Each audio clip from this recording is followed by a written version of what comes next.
Hey guys, so today's topic is what happens after childbirth and why do women sometimes get this lack of libido and sexual disconnect after they have a baby. So there's lots and lots of reasons. Okay, we're going to get into some of the physical reasons and the emotional reasons and then get into some of the energetic reasons later on. So the first thing is you've been pregnant for 9 months. Okay, your body's been through a huge transition. You've gone through a huge transition because you've become, well, what feels like a hippo, basically, and this, this vessel for delivering a human being into the world. So you've got the whole thing. I personally worked right up till my contractions started because I have my own business and, no maternity pay, all of that sort of thing. I was the main breadwinner in the house. So I had a very long traumatic birth. I had contractions for 3 days before my waters broke, and then had a very traumatic birth. So I went home completely and utterly exhausted. So, and obviously then the phone calls start. All the family want to come and visit. Husband goes back to work, like after 2 days. And I've had no sleep. I've had no sleep actually for quite a few days. I've had very, very little sleep. So I'm emotionally and physically exhausted. This baby wants me 24/7. I can't even go to the toilet. I've got to take the baby with me. I can't leave the house. So I'm starting to feel isolated because it's overwhelming. This new person in my life needs so much from me, and I'm so exhausted. So, that element of it is incredibly overwhelming. So what starts to happen? So you can imagine, add on to that a woman who's had a tear and had to have stitches. So she's a physical wreck. She's exhausted. She hasn't even got time to feed herself because she's busy feeding the baby. Husband goes back to work. So now she becomes aware that husband wants a dinner when he gets in from work. How's she going to get the shopping? How's she going to get out the house? It's an incredibly overwhelming and daunting time for a woman. If you're lucky enough to have family around you that support you, because I think it takes family to bring a baby up, it's the most isolating and quite emotionally devastating experience for some women, especially if you've been very independent, career driven, and to suddenly feel like you've had your arm cut off is how it feels, how it felt for me anyway.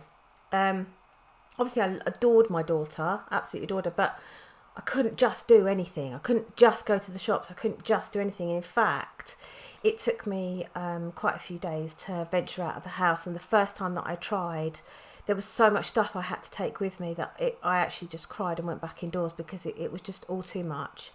So we've got the physical reasons. So on top of that, when a woman becomes pregnant, her thyroid naturally becomes a little bit underactive to maintain the pregnancy.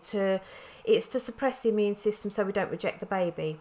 And what often happens is it doesn't always spring back up after we have that baby, and sometimes it doesn't spring back up at all. So you're dealing with the tiredness of having had no sleep because you're up all night with the baby, and you've got other things that you have to deal with, like, running the house and cooking and all that other stuff when you're supposed to be really resting and recuperating. And, sometimes you've got this extra tiredness. So after 4 years of this tiredness not going away, I discovered that my thyroid had not come back up. It was underactive. And that coupled with celiac disease that I didn't know I had. So things that I was eating was attacking my body and making me feel terrible. So there can be other things other than just having a child and just not wanting sex. There can be many, many other reasons. So the next thing that I want to come on to is the whole emotional aspect of lack of libido, because again, what happens, it dawns on you after a while. You have this huge realization that you've become a wife and a mother, and you're no longer you. So my name's Suzanne. who is Suzanne? I'm a wife and a mother.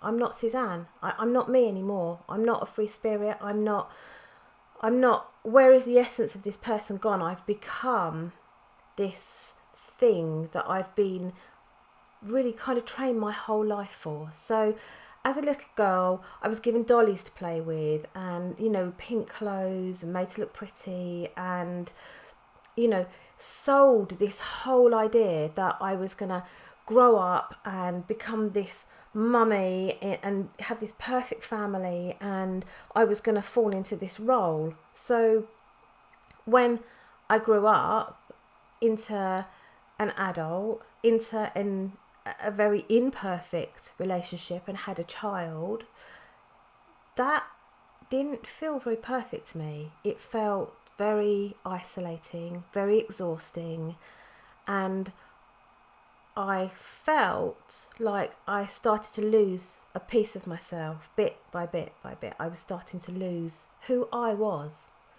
So I was functioning as this mother, this wife, and over time I started to, it was actually a little bit unbearable.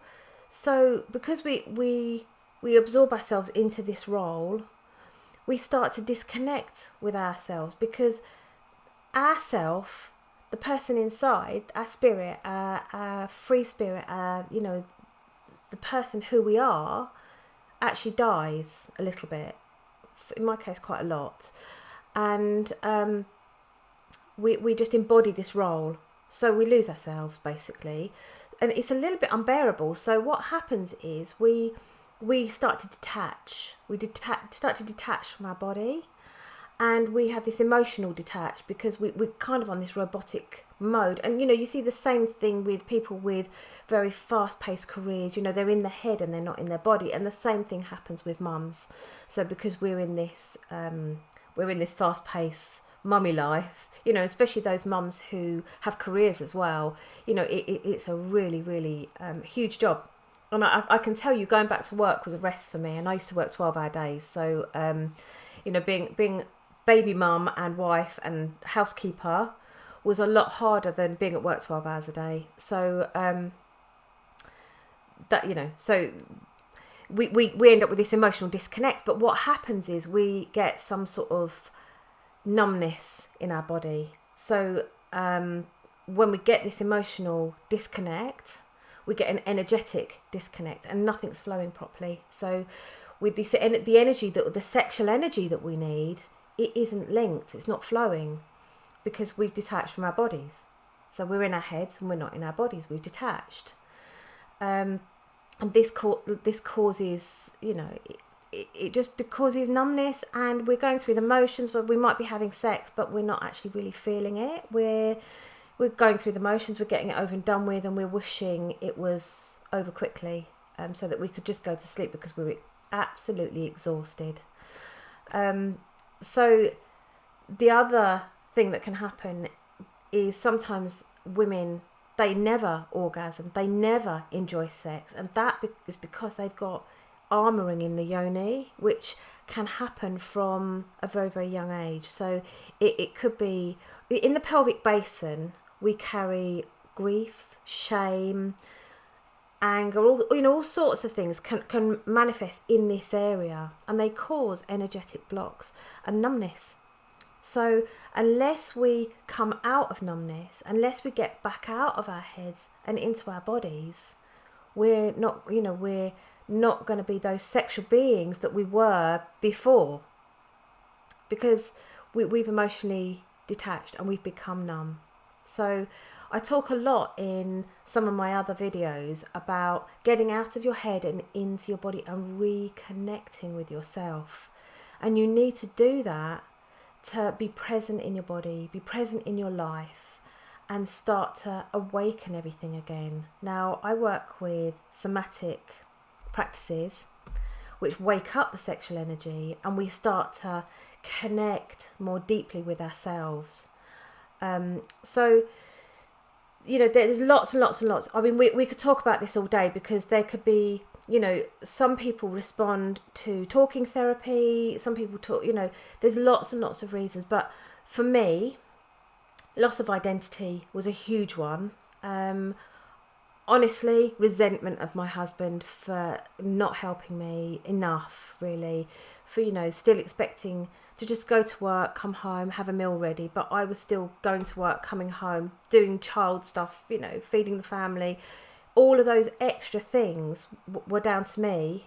And I wanted to be able to go to work and come home and sit down, and I just couldn't. I had too many responsibilities. So this complete overload, like I say, to make it bearable, we did just detach from our bodies, and we just go on it's like we're in our reptilian survival brain. We're not in our creative brain anymore. We're just in our survival mode.